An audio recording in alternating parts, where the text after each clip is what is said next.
I appreciate you coming on. It's awesome. I followed your work for quite a while. Cool. Thank you. Thanks. How did you find it? So I originally found your work through Jason on his Got it. page, and then I started Yep. following your work through that because I was like, wow, Yep. she's really talented. I really enjoy her work. So I started following it Oh, through Instagram and Substack. It's cool. phenomenal. I really Cool. like it. And Thank yeah, you. Thanks. it's That's it's funny. The first day I joined Substack, I saw somebody posting from Fuji GS something or other, and I was like, I wonder if that's a good camera because I've been looking at them and I commented on it, and it was hmm yours, and I didn't realize it. It was my what? It was like a Fuji GSW. You borrowed it from somebody. Oh, Yeah, oh, and I yeah, had yeah, no yeah. idea it was you. And then I went back and looked a couple, like 2 weeks later, and I was like, oh my God, I know her. I know who that is. Yeah, Substack is fun. I mean, it still feels really new, but I feel like it's a really good algorithm where like I get, I only see stuff that I really enjoy. It is. I really enjoy it. I like that there's not ads. Yep. It doesn't feel quite as gimmicky as the other social media Right. platforms. It's not putting on that character, and you can do more long form content. It's been Right. great for my mental health because trying to keep up with the Instagram grind, anything on Meta is a nightmare. And it's just been Totally. nice to focus on people who genuinely enjoy the things that we're putting out there. Right. And where like they're actually looking for like something like actual content and not just like scrolling and like yeah, it feels it's also I think because it's relatively new, I think there's a lot of people who are or like everyone on there right now is nice and is only looking at the things that they are interested in that they like, and it's not you um don't get much negative stuff on there, so that's nice. The lack of trolls has been shocking. I've had one person troll one of my posts a few months ago, Really. and I was excited when I got my first troll. I was like, they do exist here. Oh, wow. And then I haven't seen a single one since. Something I've been struggling with lately, and maybe you can help me out on this, is creative burnout. Is that something you struggle from? Yeah, for sure. What and I don't know if it's I think it's just normal that we go through ups and downs with creativity, right? I feel like it's I mean, if you kind of act on some sort of like inspiration or some sort of like, you know, force that like drives you to create, I think it's normal that there's also phases where that's not happening, where you have to kind of like just take things in and then like build something up inside and then you go, let things out again and create again. So I think while it's super frustrating because sometimes, you just want to do something and you just can't, I think I'm trying to tell myself that it's okay and that I'm allowed and that it's part of the process to go through that. And I think what I do in those situations is to just like consume other people's work more, or like go to a museum, or like watch YouTube videos, or go look at photo books and kind of just like take in as much as possible, and then just honestly wait. Just hope the inspiration comes. I think that's how I would treat it and try to stay positive about it, but it's tough. Very tough. I've been trying to shoot different films, hoping it inspires something. And I tried Harmon Phoenix for the first time in the last couple days and Cool. developed it. And man, that's a strange one to try. Yeah, That's super hit or miss. totally. Yeah, it's definitely one that I feel like you have to kind of like once you know how it works, you can kind of like use it intentionally, and then it can be really cool. But it's yeah, a lot of film stocks you have to kind of like figure out how they work. Is it that I don't know. For me, I think when I don't feel inspired, it's more a problem of like I don't have anything to shoot, or like I'm kind of I'm in my neighborhood and I'm like I don't feel inspired to shoot the same things, and I don't really know what to shoot. And then like no, it doesn't matter what camera or film I have on me. It's like if I don't have anything to take photos of, then like I can't really do anything. You have the motivation to go out there and shoot. You desperately want to go out and shoot. But what am I going to shoot? And then you just end up scrolling Google Maps forever trying to find something that might interest you. And then by the time that's done, the sun's gone and you're sitting at home alone trying to plan for the next day. And then you're up all night and then you don't have the energy to go do it the next day. Well, I think what's interesting when that reminds me of when the pandemic was happening, because like at that time I was still shooting very much just like New York street stuff. And that was kind of like where I like drew all my, or like where I got excited to shoot, was just to be out and like among people and like kind of shoot New York. And then when it was so clear that this is not going to happen and I can't do that anymore, it felt different, because it wasn't like, oh, I just can't find anything to shoot. It was like, okay, like there's literally a reason that is out of my control, that like, you know, like means I can't shoot what I normally like to shoot or what inspires me. And then I like instantly began to like get creative and like try to shoot something very different, or like do experiments in my home, or like I all of a sudden got really excited about trying completely new things with the limitations that I had. So I like intentionally was like, okay, well, if I can't shoot what I normally like to shoot, like what can I experiment with? So I think sometimes it's good to like push yourself to just try something completely different if you can't shoot what you normally do. What are some things that normally inspire you to shoot? What are your favorite subjects to go out and shoot? I think I go, well, actually that's something I kind of struggle with right now. Because I do think I go through phases of different things. Um I want photography to be something I can do all the time. So even though I do really enjoy going into a studio, for example, and like shoot with a friend or some like with people and play with light there and do that stuff, I that's not going to be my main thing, because I want photography to happen like all the time, right? So I like to document wherever I am. Um, but the I have this problem where like I can't really figure out like what my thing is, because I honestly just walk around and see what like sparks, what catches my eye, or like what seems interesting to me, and I can't really go look for that. I have to just like go out and explore and see what happens. So a lot of times, so when I go on these like road trips with my photo friends, Jason, Caleb, and David, like they all put things on the map of like, here's an abandoned house, here's like a weird little town, and like or David puts some like, you know, waterfalls and nature stuff. And so everyone has kind of their thing, and I'm always like, i I can't go about it by like going through Google Maps and picking things. I kind of just have to tag along and see what I find interesting, and like, but like I have to in that moment feel like, oh, this is a good moment for me. So I don't know, I can't really like put a finger on it, like that there's like any certain subjects or things that I really like.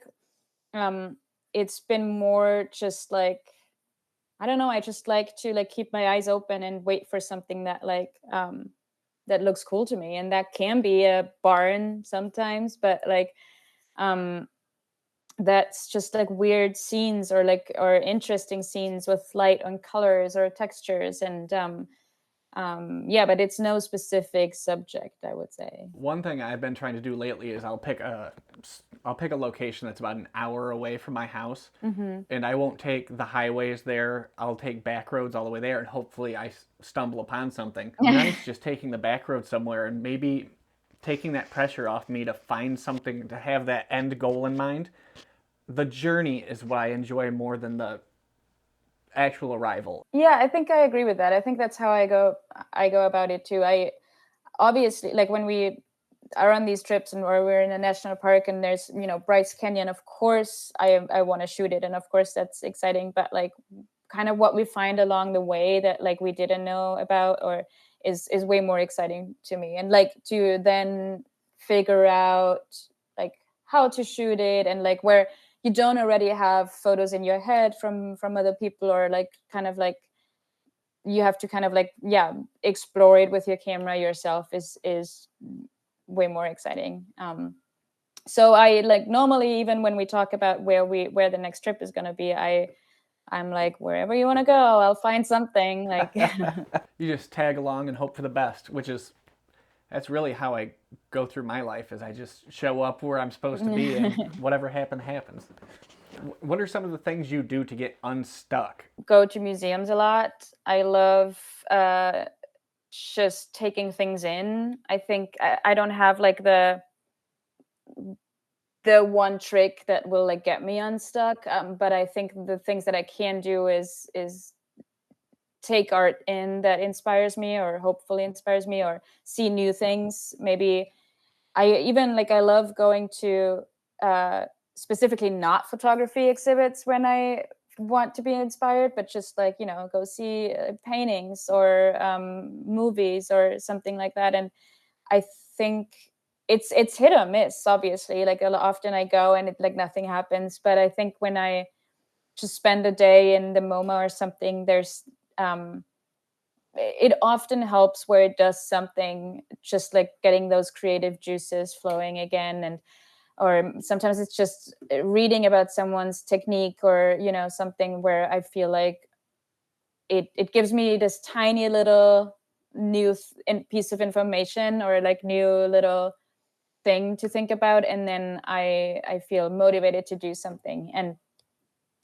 or photo books, if I don't have the time, I go just check out a few photo books and see other people's work. And I don't know if you feel that, but like oftentimes when I look at photography, I don't want this to sound like the wrong way, but like often you look at something that's really beautiful, and in my head I'm like, I can do that, so like why am I not? And then it's just the reminder that like the only difference between this published photographer or successful photographer or whatever is that they did it and put their work out there and created it. And like if I'm sitting at home thinking about what I could create, it's like I'm not doing the thing. I need to just go out and shoot. And often it's that little thing that needs to be switched in my head again, where I'm like, okay, it doesn't matter. You don't need a plan. You don't need the inspiration. Just go out and do it. And then even if you shoot a roll and one photo is kind of cool, that's worth it, right? I have that same battle within me. It's starting is the hardest part. That's something I just talked about with Kyle earlier. He said, starting is the hardest thing to do. Whether you fail or not does not matter, because once you start, that is the biggest part to getting your work out there to everyone. And that's such a valuable thing, the ability to start something. And a lot of it's our own fears or insecurities or procrastination, whereas we could always do it later. But I think taking that first step out the door to actually capture something is the biggest thing, and it's something I'm trying to be more mindful of in my approach to photography. It's you could do it later, but also for me often it's the pressure that I feel like, well, if I go out and do this now, I want to shoot like the perfect thing. Like I want it to be the best possible photos. And I have to take that pressure away and be like, no, it doesn't matter, because even if it's not really, even if it's not my best work today, it'll do something. I'll learn another thing, or I'll make a mistake that like is going to help me in some way, or I'll accidentally find something out. I don't know, there's so many things just by doing it that will help you move forward. That like just especially with a format like film photography, where there's so much outside factors that play a role, where like you just have to deal with what you have in that moment and see what happens. I always want to go out and shoot my magnum opus. Every time I go out, I want it to be something where I can blow it up on a wall and stick it on a billboard, something like that. But when I first started shooting, it was fun. I had so much fun just wandering around with my friends and shooting all the time.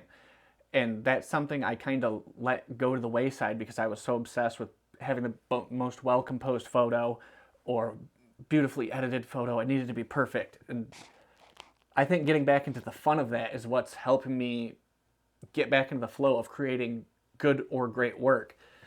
Not all of them. There's so many bad ones that never see the light of day. But the fun, I think, is what drives my most productive creativity. I can see that. I think for me, it's always been really the reason why I photograph is because I like the act of photographing, and it doesn't even like the outcome is really just secondary. Like I mean, obviously you have to kind of have the intention to shoot a good photo, but really I enjoy the act of doing it more than having a really cool photo in the end. And so yeah, and I do think that's why these trips with friends are really helpful for me too, because I it's just we have like, you know, we have 5 days, and it's just everyone knows those 5 days we're going to do is just shoot, and it doesn't matter if it's raining or if like the light isn't what we thought or something. It's just you'll just do the best you can in that moment, and you'll, you know, figure out, and you maybe decide to shoot black and white instead of color, but like make something out of the situation, but you definitely just shoot. And we kind of have each other to also like motivate to, you know, like get up early for a sunrise or go out again at night. And when it's harder for me to do all that by myself, but if there's, you know, if there's one person in the group who's like, no, come on, like let's go for like 10 more minutes, then it'll help us all. You need that person who's always motivated to go shoot. And I like to think I'm that person, and I know deep down I'm not. I'm just not that person. Going out by myself is not nearly as fun because I don't have that banter and interaction back and forth with somebody. It's just, I don't understand photographers who can go out by themselves and think it was the most fun day. Experiencing these things with someone else, and whether that person's even a photographer or not. My fiance doesn't know anything about photography, but when she's out with me and I'm shooting something, it's fun because I have that bounce back. It's not just me yelling at myself in my head. Yeah, even though I do remember times when I really enjoyed just going out by myself, and especially when I did like the, you know, more street stuff in New York, it was, I wanted to be alone. I wanted no one to like look over my shoulder. I always felt like in order to be really free in what I want to capture, I have to be alone. Otherwise, I feel judged by like what I'm looking at or something. But there's something about this, I think, this finding like the right people that you can do that with, where we get each other, or we help each other get going out there, but like as soon as we get out of the car and shoot, everyone's kind of doing their own thing, and we kind of, everyone wanders off, and I feel like I'm by myself. And we're like, in that moment we're very much isolated, it feels like. And I think there's something to that. I think that that's a good combination that works for me. It's important to find the right group of people that are interested in the same kind of photography. Not even necessarily the same kind of photography, just the same method of photography. Yeah. Obviously, the person who is constantly interrupting you when you're trying to find that right shot is not the person you want to take with you, but just somebody, there's a term for it. I can't remember what it is, but it's similar to when people invite other people over and they just do different things in the same room. Just, they like that proximity. It's like proximity support. And I think that's similar to what you're describing, and maybe I need to find the right group of people to do that with, because that sounds very soothing. Yeah, definitely. It helped me a lot. Yeah. So the importance of community to you within photography is extremely important then. Absolutely, yeah. I mean, even before this specific group, I think to me, even finding out about like the analog community was a big, like, that changed my life, honestly. And it was so important for me to even want to learn more and like really get into that. I am not a person who would be like, if I found something I'm in, like I don't go on YouTube and like dig for information and try to like teach everything myself. Like everything I learned was from people around me in real life, I think. Mostly, maybe there's like 5% YouTube videos, but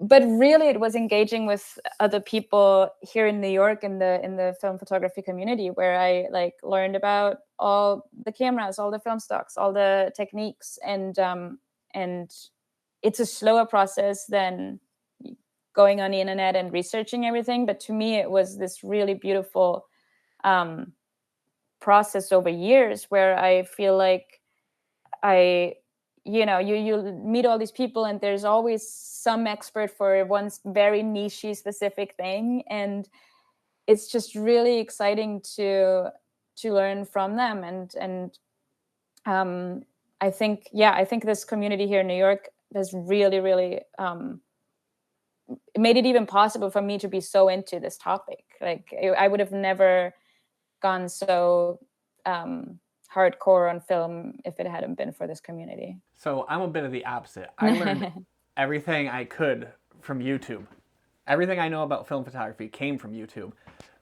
But I also live in a rural area, and my community isn't the town where I live. My community is digital. So the people I talk to most live in Halifax. They live in South Korea. It's just a worldwide network of photographers who think they know what they're doing. Yeah. And we're trying to share information as best as we can. It's strange how people approach these things differently based on their situations. And it's the root of the matter is, I think every photographer needs some kind of community, whether it's going out and shooting together or the emotional support through the digital age. It's just very important to have that community, and it's nice to hear people admitting that for once, as opposed to thinking they're this solo creature. I do feel like it's specifically this analog community, whether it's online or in real life, but I feel like it's very open to newcomers, and like teaching people, and open to I feel like a lot of times, like groups like that, you feel kind of like hesitant to enter a community because you feel like you don't know enough, or like you're not but I feel like here in our analog community, it's very much okay if you just have a disposable camera and you want to learn more, to just engage with us. Like everyone's happy to share experience, there's not a lot of gatekeeping, it feels like to me, from my experience. That's really nice. Lately, that's what I've been experiencing, is that there's not as much gatekeeping. In the digital community, different story. Wild gatekeeping. But film, everybody's just excited that you're shooting film. Yeah. It's like, oh, you shoot film? Cool. What camera? The Redo Ultra Wide and Slim? Don't care. Go play with it. Right. Yeah, totally. They're from the first thing is being excited that you have that shared interest. And then I think also a lot of people just love explaining things. So that works out. So how has the community that you're in helped you grow your creativity with photography? How has it changed it? Well, I've definitely,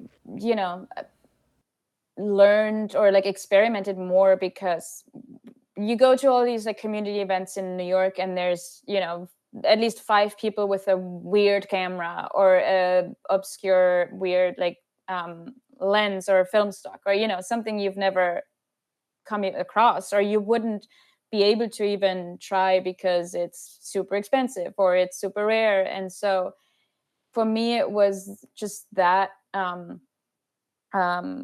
just being around all these really cool things all the time, and being able to try cameras and formats. And I had my roommate for a long time, and one of the first people I met here in New York when I moved here was Julian, who used to work for Brooklyn Film Camera. He was their SX70 technician, and he's a genius who should have a YouTube channel but doesn't. But he has made Polaroid film himself, and has a 20x24 Polaroid camera, and has experimented with the craziest things. And so he was just he was a really good close friend, and he just showed me all the crazy stuff. And so it informed my photography in the way that I got to try a lot of things, and got me excited about peel apart film, and kind of helps me justify to spend that money on a pack of film of 10 sheets. That's ridiculous. And I know it's stupid, but if there's 2 other people in my friends group who do that, I'm like, I guess it's okay, sometimes. So it helps you just do it, because you have the conversation with other people who are also weirdly obsessed with this stuff. And so that's helpful. I know being around, Jason, who I feel like to me is one of the best photographers I know, for sure, and who I feel like I've seen develop his style, over the past years, like, and so being so intentional and really learning about his, like, just seeing him in his process, and that conversation has definitely done a lot for me, and just like motivates me to work on my own shit more. I seeing his progress just was like, oh wow, like, if I put more work and effort into this, and like pay more attention to all the little details, and like analyze my own work more, like I can really get better. And like I want, I'm out there, we're after the trip, I see his results and I see mine, and I'm like, still got work to do, like still want to be better. And that's really motivating. Like that's it hurts for a second, and then it's helpful. It's almost like a friendly competition. Not that you're actually competing. It's Yeah. just, Totally. yeah, it's just, there's that motivation of they're doing it, so I want to do well too. Yes. You want to be able to grow and explore as a photographer and improve things that you think need improvement. And a lot of people find that as discouragement. They get discouraged when their stuff's not as good as someone else's. And I'm the same way, where I see somebody do something and I'm like, I can beat that. I want to try this. Let's do this. And I think it's easier to see progress in someone else's work than in your own, right? Like I probably have to wait a year to look back at my photos now to really see how they've improved. I don't know. It's hard for me to do that in the moment, but I look at Caleb, Jason, and I see their learning curve way more in real life or in real time. And so then I'm motivated. I'm like, oh, they've already improved. Like this trip, their photos were even better, or something like that. And then I it helps me to also like just pay more attention to my own stuff. Yeah, I really think without this community, I don't know if I would probably shoot like half the amount. How often are you shooting now? I mean, I always have a camera on me, so if something comes up, I'll take a photo. I'll take a photo every day probably. But then the real intense, okay, I'll go out and shoot and like really make something with like kind of like that plan in mind. Probably once a month, where I'm really like, okay, I'm going to a place, or like very specifically. And then the rest of the time is just getting inspiration for it, and kind of like building that up again. Creativity for me is like a volcano, where it has to build that pressure, and then it all comes out for a week straight, and then it's either manic depressive episode, and then or I go back to the drawing board. Usually it's the manic depressive episode. But there's a quote from you. It's from your website. It's an article you wrote, and it says, "Do we shoot film because it hurts?" And I think you're right. I think we shoot it because it hurts. It makes us feel connected to the photography in the way digital doesn't. And this isn't a digital versus film thing. I just think we like the challenge, whether you're happy with the results or it's a disappointment. Like you said, you like the act of taking a photo. Yep. I don't know why we like hurting ourselves, is what I'm saying. Right. Exactly. And that I thought about that when I wrote this. Also, thank you so much for quoting me. That feels so exciting for something I wrote to be quoted. I think I need those really bad disappointments in order to like feel passionate about what I'm doing. And I think passion is for a lot of film photographers a big thing. And I think for me it's the main reason, but passion is also just like, to me, means like strong emotions, both good or bad. And I think you need the bad in order to have the good. But like, so I think sometimes I need to fuck up my back in the camera and have my whole roll exposed and really fuck up something like that, so that I like pay attention more, and that like next time when you do have a good experience, it like it means more. And um I don't know, I feel like, again, and like I also don't want to make it about digital and film, like I don't want to have compete those two, but there's, because film will let you down so much, is why it's more meaningful to me. Digital, you know what you have from beginning to end. And I like that. I really like the risk versus reward with film. And so my day job is I work for a video production company. And my boss is like, why do you do this? Why do you take your paycheck and buy old film cameras and an army of film? I started rolling my own film, so that's a whole other level of investment. And he's just like, I don't understand why you do it when you have this Sony A7 IV that could take a picture of God. He's like, yeah, but you get so mad. I've seen you throw things. And I'm like, yeah, well, that's part of it. It's part of my process. I mean, things are emotional when you care about them, when, it's just part of it. And I mean, I think if you shoot digital, you'll have, I don't know, your hard drive breaks or something terrible can happen. And it probably happens less, but it can also happen. It's just, it's funny how some people just really don't understand it. And you can like try to explain it as much as, and some people are like, oh yeah, no, I know exactly what you mean. And I think it's just a completely different approach to photography if you want to shoot film. Something you're gonna get excited because you were talking about unexpected detours on road trips, and I thought that was a good analogy for what film photography is. Film photography is almost always an unexpected detour, because you don't know what's going to be coming back through that camera, especially if it's a new film, a new camera. It's just always unexpected, always interesting, and hopefully good.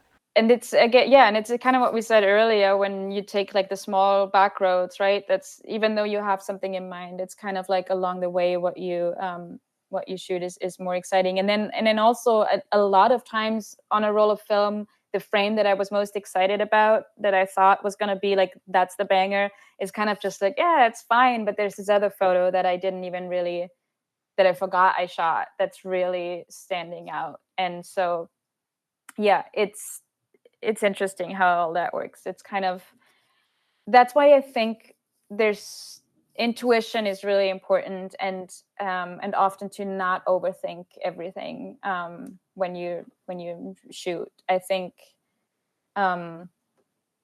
just, like sometimes I'm like, okay, this is like really nice light, and like this, everything is perfect composition, like that's a good shot, I'll take it, and it's fine, and everybody else also took the same shot. Or there's like this moment where I'm like, I don't really know if this is even gonna come out, and I don't know like what this is gonna be, but it kind of feels cool. And then that's, you just don't overthink it, and you just take it. It's just got good vibes. Sometimes you see something Yeah. and you're like, oh, I'll hit that with a point and shoot. Sure, I'll do Yeah. that. Are you somebody who buys way too many cameras and lenses? Like, it depends who I talk to. Because I would say no, because I have all these nerdy friends who buy way, way more. So I think like compared to my film photography friends, I'm really good. But then I was FaceTiming with my sister and my niece the other day, and they saw my niece is 8, and she saw my cameras in the back, and she started counting them. And my sister was like, "Are you crazy? You have like 14 cameras just there." And I'm like, "Well, but there's also like cheap point and shoots among them, and like they all have a purpose." I no, I think I'm pretty good. There's like a handful of cameras I really use regularly, and I do use them for a few years at a time before I get bored. It's good to have variety, though. It keeps you inspired. That's what I try to tell myself. I made an investment the other day.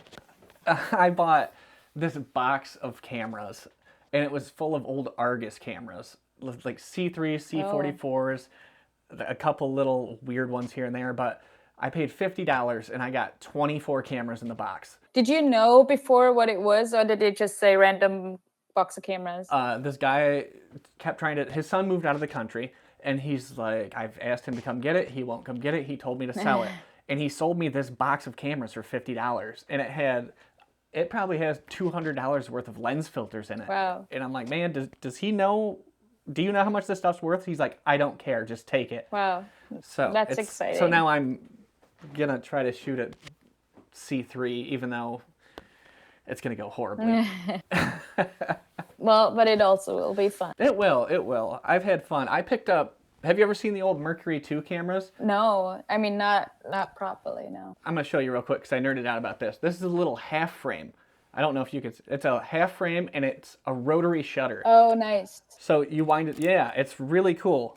But I am a very large proponent against half frame cameras. Okay. I kind of get yelled at about it all the time. I don't have fun with half frame cameras because I like getting through that roll of film if I'm on a trip or something. And 72 photos is a lot of photos to take. I agree. I can only really do a half frame if I make it a point to just shoot, two photos at a time, basically, like different perspective or a detail or something like.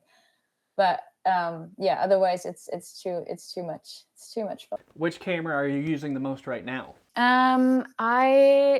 It's basically the last camera I bought, which is a Mamiya 7. I never thought I would get one. I always kind of made fun of it. It's a good camera. Like I never, I always thought it was a great camera. It's just to me, again, and this is me just loving the process of taking a photo. The shutter sound of the Mamiya 7 is ridiculous and it's so underwhelming. And I've been shooting with the Hasselblad for like the past few years, pretty consistently. And it's just, you hear the mirror slap. It's like it's such a rewarding sound when you take your photo.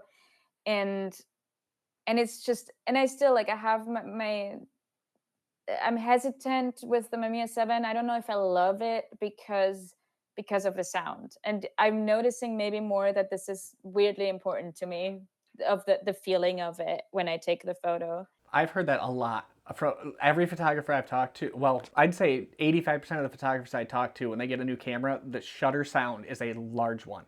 It's interesting. It shouldn't matter, right? It's no, it shouldn't. It takes great photos.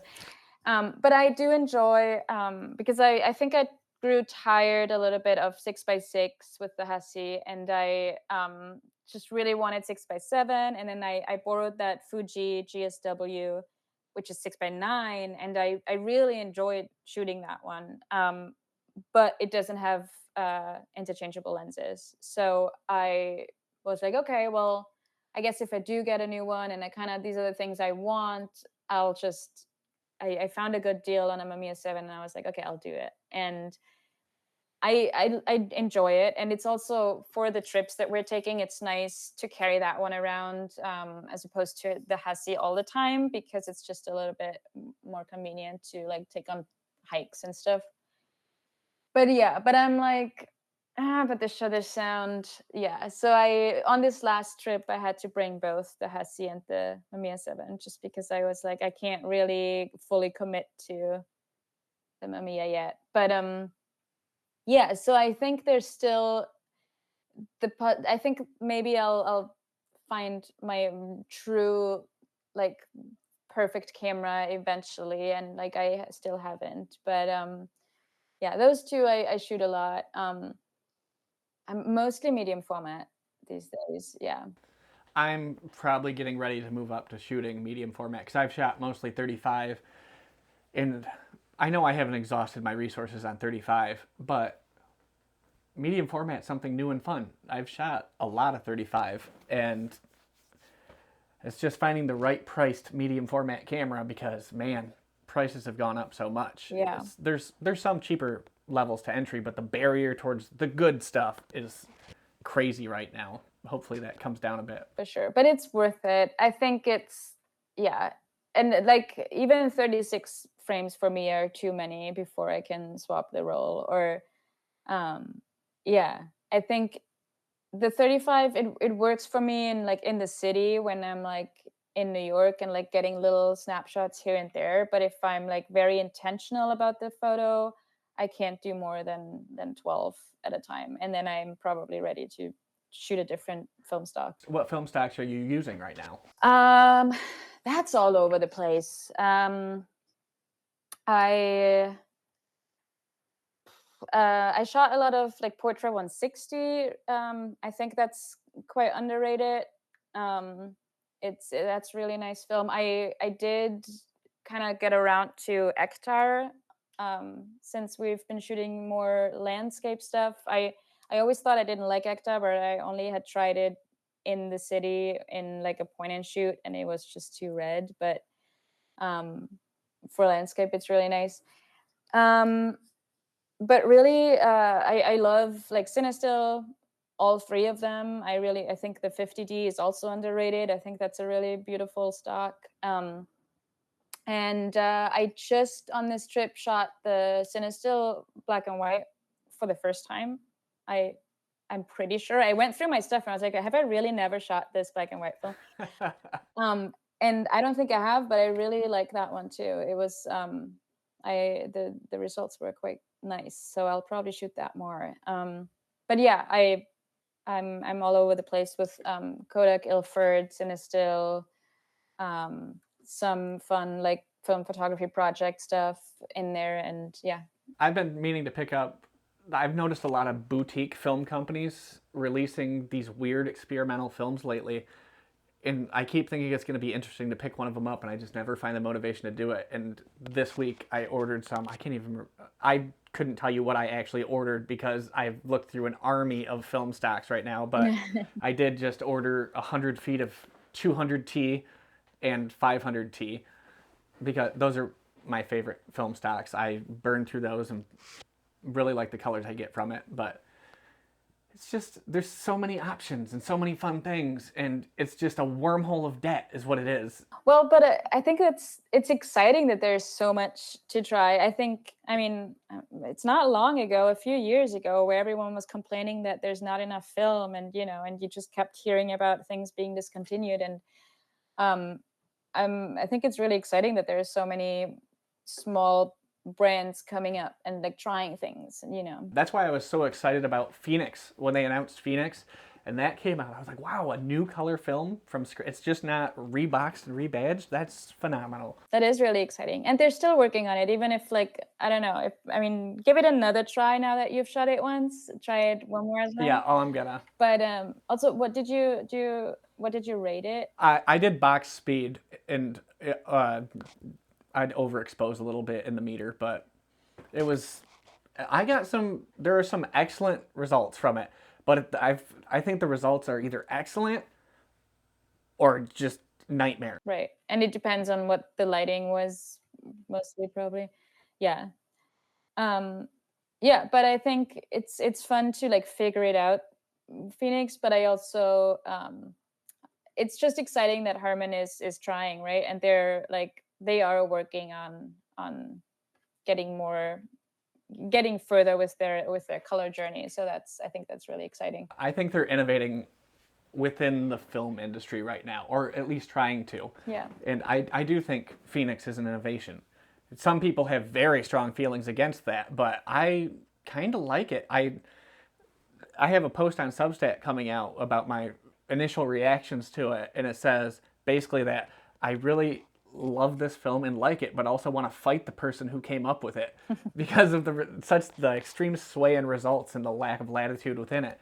And that might just me being terrible at shooting that particular film, and I got to work on it more. But maybe I'll buy myself a roll. I just think, I mean, it's there's apparently it is. I don't know the details of how it is done, but it must be so hard to make film from scratch. Yes. Like clearly, like no one is doing it, and just the fact that they took on that challenge, and really like from complete nothing, like build this film. It's really quite good. It is awesome. And yeah, and I think it's just it is a first step, but I think it's just awesome that they were able to even kick off that project. I think that's just such a big task, and I think they're taking a lot of risk too by like telling the community, hey, we're working towards like really good color film, and you can kind of be part of the process by like trying everything along the road. That's I think that's kind of a cool but also risky thing for them to do. But I have nothing but respect for Harman for taking that on. I love it because they'll straight up tell you, we don't know what's going to happen when you shoot this Right. film, so go find out. We're working on Yeah. it, but Yeah. good luck. Yeah. And I can respect that kind of hustle because that shows they're taking that initiative to actually care about the things they're putting out, and they care enough to tell you that it's an experimental film. It's not just check out this hot new film, it'll give you the best results. They're like, we don't know. You shoot this and tell us if it's good. Yeah. Are there any other companies you can think of that are innovating within the film sphere right now that you are impressed with? I just got to test out the like Valois scanning stuff, and I have to say, I think that's really cool because I feel like, I don't know if you've seen it, but they have this like this setup where you attach it directly to the lens to scan, and I was like, duh, that's so smart, and no one has done that yet.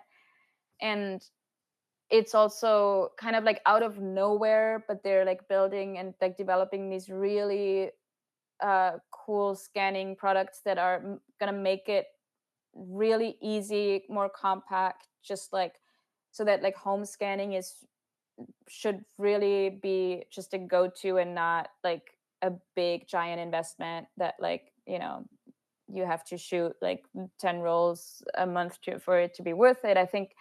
Um I think home scanning is getting more important, and I think they're doing some really cool work in making that possible for anyone, and also maybe getting more labs to have it as an option, which would be cool too. And um, yeah, I think that's one of them. I think there's a lot of smaller players in our industry that are trying, that are trying to do new things. And yeah, I think I think there's going to be some new developments. I just don't know who's going to be the first to announce, and So you know some things that I don't know, which is no, one of the big important film people these days. I don't know anything specific, but yeah, The one thing I am excited about is that analog AF1 that everyone's talking about. that I'm really curious about that too. Um, I I want to believe that it's gonna happen. It would be awesome if what their vision is, if they can actually make reality. I noticed the price jump from a 350 to 5 something now. And I was like, whoa, that's definitely different than what people signed up for on that $5 cosign our investment thing. But it sounds so cool. I will say, I think to me it's almost like a good sign that they had to raise the price, because that means they're actually delivering all the things they've been promising, Yeah. or they are actually maybe able to, really have that lens and those mechanisms. But it was kind of it was from the start, and from like, talking to, or I don't know, it was kind of clear that for that price you can't make a camera like that. Like, people would have done that, Pentax would have done it, Lomography would have done it. Like, there's a lot of people, like a lot of companies out there who would want to make a camera like that if it was possible for this price. Yeah. I was looking at the specs of that camera and was wondering, how are they going to charge this little for this camera? And I hope it goes well, because I'll still spend $500 on getting one of those. Yeah, it's still cool. It's still cool that they're doing it out of nowhere, basically. But yeah, it's a very optimistic goal. If you hear any updates on that one, I'd appreciate that, because that's the one thing I've been staring at for months and hoping. Do you think that the idea of perfection has it hurt the way that people approach photography? Does it hurt the way people approach it? Yeah, like the idea of perfection. Like earlier you were talking about, when you go out, you want to take the perfect photo, or Right. the best work you can.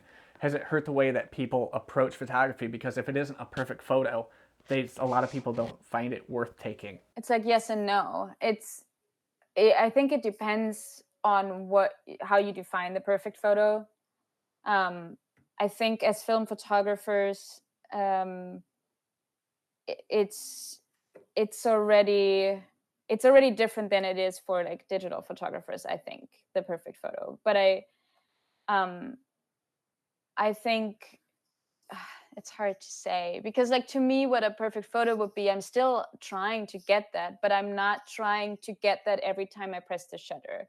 And I'm just like, I think you need to let go of that every time you do take a photo, but still have it as your goal, right? Because you still want to have that motivation or that goal in mind, that like you can do the best possible work. Um but just never think you're in that moment, that this is the moment I'm going to take the perfect photo. Just always think like I'll get there, and you just take photos along the way. And I think that's like with the goal in mind, but without the pressure of this particular frame is going to be the shot.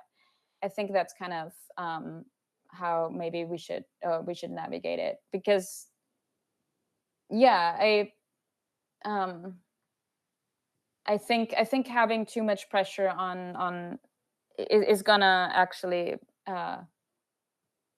is not helpful. Yes, I do believe that. Maybe it's not Yeah. the idea of perfection, it's the hope of perfection that we should go after. I hope this ends up perfect, but Right. if not, I still had fun playing with my camera this day. Yeah, I mean, there's a lot of photos I didn't take because I felt like, this it's not that good, and like maybe I should have. You will never know. It's the photo that got away. You think of every time, it just haunts you sometimes as you're laying in bed. They do haunt I me. should Yeah, have taken a picture of that damn bridge. but then also I've also tried the other way around, where I made like intentionally, where I told myself I'm gonna take every photo that I even for a second think about, and I'll do it.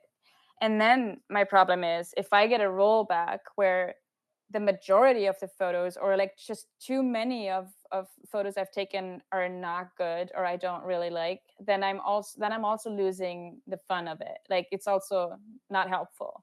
Like I need a kind of a good quota of good shots to want to continue, right? So I also can't take every photo. So it's finding that balance. I'll find myself taking what I think is going to. I'll take 6 to 12 good photos, or photos that I think are going to be great, and then I'll be excited about what's in that camera, and then that's when I'm just burst firing at anything I can find. Yeah.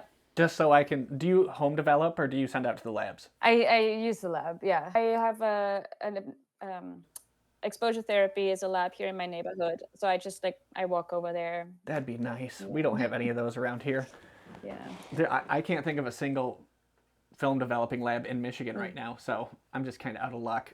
Yeah. But I have Yeah. from coming on the podcast. Oh, cool. So I'm excited about Nice. that. I've reached out to him. He's like, I'll come on the podcast. That's I'll do cool. it. Yeah, So, he's the best. yeah, he seems really nice, down to earth, funny. So, Yeah. what kind of people do you wish to see more in the photography world right now, as far as like energy and attitude? I still think I mean, just like selfishly speaking, I think there's still more room for female photographers.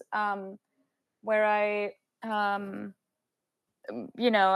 my friend Sissy is Sissy Lou is kind of known. And we have a lot of exchanges where I feel like, oh, this is so refreshing, because I mostly talk to guys about photography, which is great. Like a lot of my friends are guys, but I'm noticing with her that we have a lot of conversations that kind of just like take a little bit of a different approach, and are a bit like less gear heavy maybe, or more I don't know, our conversations like go in directions that I feel like refreshing. And I'm noticing when I have those conversations that it's, oh, this is like this is different. I think there can be more of that. I feel like I think that's exciting for me to kind of maybe try to talk about it in a bit more of the just like creative process, and less just like gear focused way. And yeah, I think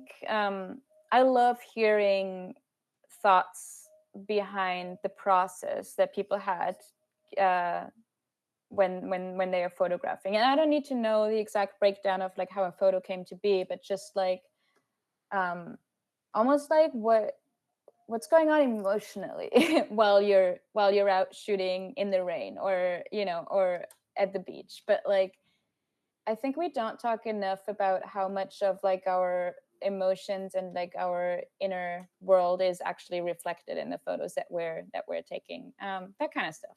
No, I think you're absolutely right in that. And I talk to mostly male photographers too, because that seems to be all I can find in my area. But I'm trying to branch out. I had a really good conversation the other day with Julia Hepburn. She lives in London and she shoots London Fashion Week, and she really enjoys high fashion commercial stuff, but she also shoots street photography. And she was saying the same thing you're saying, is that it feels like there's a boys club within photography. And I would also like to see more women represented in photography, because there's so many talented women. I think you're very talented. Angela Capetta's very talented. Julia Hepburn. It's just so nice, and I think there's going to be a surge in the popularity of women photographers because of how many talented ones there are right now. And I think it's very awesome to see that. It's very refreshing to see, instead of just being the boys club talking about gear all the time. And guys don't talk about their emotions. Guys are terrible at talking about their emotions. Also getting better at it, but yeah. We're trying, man. We're doing Yeah. the best we can with the upbringing we had. We're doing the best. Right. Yeah. This was a blast. You are very nice and fun and not pretentious, which is always a bonus. Thank you. Thanks. Yeah. Thank you so much for reaching out. That was such a nice surprise, and thanks for reading the Substack. That actually means a lot. Oh yeah, I'll read your Substack. I'll that. read your website blog. I try to keep everybody on my radar, and I probably fail miserably, but you're definitely one that's in the top 5 of people I check. Thank you. Thank you for coming on. I appreciate it. If there's anything you want to plug, I will give you the opportunity to do that. Do you have any photo projects, prints? Where can people buy your prints? Oh yeah, I do on my website. There's also a link on the Substack to a darkroom page where people can buy my prints. I'm also totally open to adding any other photos. If anyone likes any photo that I've posted somewhere else, I'll make it happen. Yeah, my website is just my name, birgitbuchart.com. Just so you know, I did learn how to pronounce that before this, and I didn't get the opportunity to say it. But thank you so much for coming on, and I hope I get to talk to you again in the future. Yeah. This was awesome. Oh, me too. Thank you so much.